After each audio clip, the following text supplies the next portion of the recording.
Vlad from Fieldman here. We have recently added dashboards to our portal, and I wanted to just kind of show you around what this is all about and how can this be useful on your project. So this is a real project. When the user logs in, they can see exactly what the project status is. We are at 32% completed. We can see an inventory level here.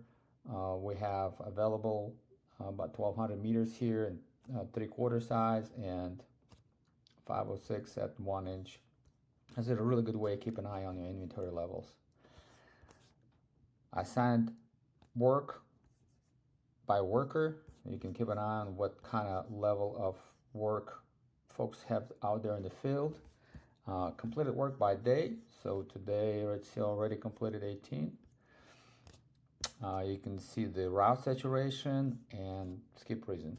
Now this is highly customizable. You can add different tiles, different types of KPI that you want to keep an eye on, and hope you like it.